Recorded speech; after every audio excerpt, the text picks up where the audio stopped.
Hey everybody, it's Jeff and Lego from San Diego Seed Company. He's technically not on the payroll, but he's in our yard, so he's going to be in the video.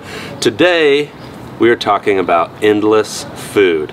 Now, if you think about it, all food is endless. Plants produce food, they also produce seeds, so if you can get your hands on those seeds, you can keep growing food forever. But today we're talking about one specific type of food, and it is this one. Any guesses? I'll tell you right after the break. Before we get into all the content from today's video, do not forget to like and subscribe and hit that bell so you're notified anytime we come out with new content. Okay, did you get your guesses in? It doesn't look, it kind of looks like what it actually is. It's just overgrown. Actually, my son found it. I always let him do the harvesting. This is a sweet potato. So today we're gonna learn how to turn one sweet potato into infinity sweet potatoes. So let's go take a look. Okay, so if somehow you've never seen a sweet potato, this is not what they look like. They're usually smaller, more slender, more like a long pointy potato. But I'm gonna put this away. We're gonna talk about it in just a second, but I wanna take a little bit of time to just talk about the plant. What is a sweet potato? How do they grow? How do you grow them, etc.? And then we'll get into the infinity potatoes later. Sweet potatoes are, this is not a sweet potato. This is a grape. Let me get that out of the way. Sweet potatoes are tropical plants, so they're warm season.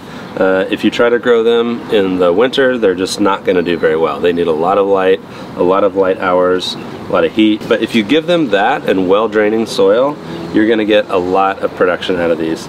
These are actually, I would call them volunteers. We didn't specifically plant this plant right here, but what we did do is 2 years ago, planted a bunch of sweet potatoes here, and inevitably what happens is you go to harvest and you get all that you can find, but you're gonna miss some. And so those potatoes that lie dormant in the ground over the winter, once the temperatures get warmer and they get enough water, you'll see we have this on drip irrigation. So this bed is constantly staying moist. What's going to happen is when you have the good soil, you have the water, that potato that lies dormant is going to sprout and grow brand new plants and continue to multiply itself. Okay, some of you love sweet potatoes and you're like, okay, that sounds awesome. I can do that. How do I grow them? Well, you know, we are a seed company, but if you look in our catalog, you just simply aren't going to find sweet potato seeds, because I can't think of any instance where I have seen somebody grow a sweet potato from seed. Now, I haven't seen everything, so maybe I'm wrong. Do you guys grow sweet potatoes from seed? If so, please comment on this video. I want to see how you did it, how long it took to germinate, how long the plants took to develop, etc., etc. But for us here on the homestead, we grow sweet potatoes in a much different way, and that's what I want to dedicate the rest of the video on. Okay, so the next question is, if you don't grow them from seed, how do you grow them? Well, there's something called a potato slip, and there are two ways that I can think of to get them. One, you find an established plant and you clip the tip off of one of the vines. The other is this magical beast right here. Like, as I mentioned, we harvested this maybe 2 years ago, and I've sat it in my office, not under the grow lights, but the grow lights are almost always on, so there's always some ambient light in there. But there must be something about the temperature or the size of this bad boy. Okay, so a little sweet potato anatomy. We're gonna have a stem side where the plant came up out of the ground, and then we're gonna have a root side where the rest of the root went down. A lot of times with smaller sweet potatoes, there's no extra root hanging off the end of it. It just stops. For this one, there was more roots with more potatoes growing off of it. Now, a lot of you are familiar with how to grow potatoes. Potatoes are a completely different tuber than sweet potatoes. Potatoes have eyes that grow all throughout the body of the potato. You can then section those off, let them dry out, let those pop up out of the ground. We've got tons of videos on how to do potatoes. This is our video of how to do sweet potatoes. You'll notice that this potato is sending out something that looks a lot like this. Sweet potatoes on the very top section of the stem side are gonna wanna send out new plant growth. We call this a slip. This slip is kind of small. I'm gonna let this get a little bigger.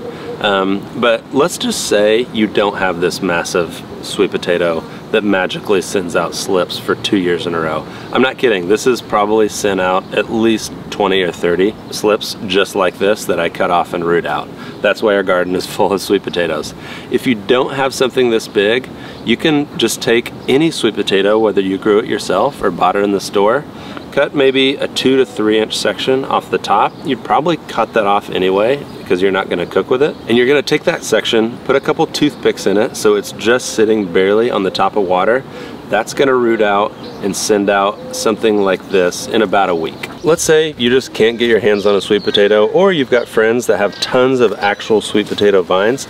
I'm going to show you how to take a vine and make a slip out of it. So I'm going to go down 1, 2, 3, 4, 5, 6, 7, let's say 8 nodes. That's probably way too much, but I want to give myself enough stem for it to be able to root out later.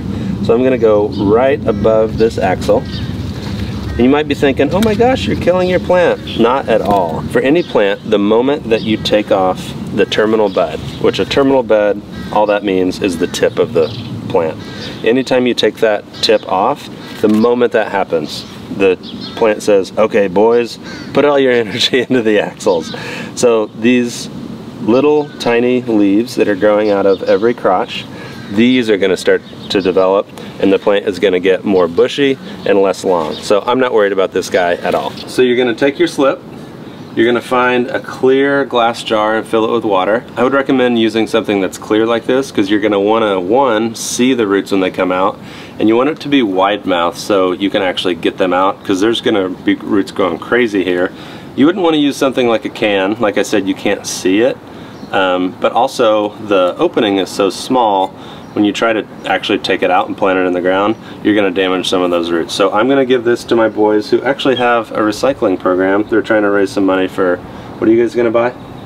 iPad. An iPad. It might take them a while, but here, you guys can recycle that. All right, Richie, can you go recycle with Sam? Thank you. Hey Richie, there's a few in the window. Go grab them. There's a few in the window. If you guys want to get rid of your recycling, you can send it to us, just DM us, and I'm sure they'll put it to good use. So you take the piece of the plant that you just clipped off, and I'm going to go down and get both the plant coming from the crotch and the side leaf, and I'm going to trim those as close to the stem as I can. And I'm going to go all the way up until there's just the terminal bud and maybe 1 or 2 other leaves on top. You don't need a lot. Now, depending on how tall your glass is, then you can go down and you're going to want to cut it so the leaves are just barely sticking out of the top. So I'm going to put my fingers down here and cut this here. Remember I said 8 was probably too much? So again, it doesn't hurt the plant, so go ahead. I'd rather make a longer stem than a shorter one. So you'll notice I cut it at an angle. That just gives more surface area for roots to come out of. But you'll see, maybe after 2 or 3 days, roots are just gonna come popping out of the side of the stem too. So I'm gonna put this in the water.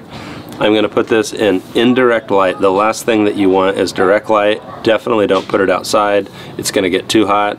You're not really worried about photosynthesizing. It's good to get it some natural, even incandescent light will be fine. You really want the plant to focus on sending out roots. So you've got your slip in water inside. You're going to see roots come out. The longer you leave it, the longer the roots get. There's really no specific amount of time that you're going to want to let the roots grow. Just let them grow. One thing I don't recommend is taking this nice happy plant from inside, cool temperatures, not a ton of light, no harsh sun, directly into the ground. There's one other step that you're going to want to do before you put it in the ground. So let's imagine you gave this, let's say 3 weeks. There's a big root ball in here. I would actually put it in dirt, let it grow, let the roots grow into the soil and make a root ball for maybe another 2 weeks, then plant this out. Even when you plant this out, like we talk about with hardening off, you don't want to put a happy indoor plant or window grown plant directly out into the harsh sun. When you do transplant these, transplant them in the morning, give the soil plenty of water, not just around the hole where you're going to plant it, but a big radius. If you think of the soil as a sponge, if you just give it a little dry soil, a little bit of water around the plant, the rest of that sponge around the plant is going to suck all that moisture out away from the roots, and this thing's going to die. So saturate the soil, plant early in the morning. If you've got shade cloth, put it over there for about a week, let it acclimate, and then you're going to have nice, awesome sweet potatoes forever. For those of you who don't have access to an actual plant, but can go to the store and buy a sweet potato, the concept is the same. You're gonna take the top of the sweet potato on the stem side, dunk that in water, let the roots grow. One of these is gonna pop up. When you get enough nodes to be able to have something that's gonna sit in some water, develop some roots, go ahead and snip it off, put it in water, just like we did with the other plant. Speaking of sweet potatoes forever, just like the first plant that I showed you, we didn't plant those. The second plant I showed you, we did not plant those. This plant in the foreground, didn't plant that. And this one back here, we didn't plant this. What happens, as I mentioned, potatoes get left in the ground and they just pop up automatically every summer. So really, I can't say enough about sweet potatoes. We love the way they taste. I especially love the way they grow. If you try them yourself, you plan on giving them about 3 months. So like I said, they're summer crops. Grow them in the spring, late spring once it starts to get warm. Wait 3 months and then dig them up. Since they are a root crop, like with any root crop like potatoes or onions, you're gonna wanna make sure that you do not have compacted soil. If you do, you're gonna get small, weirdly shaped potatoes. But if you have light, fluffy, compost-rich soil, you're gonna get big, store-bought looking potatoes that you can have forever.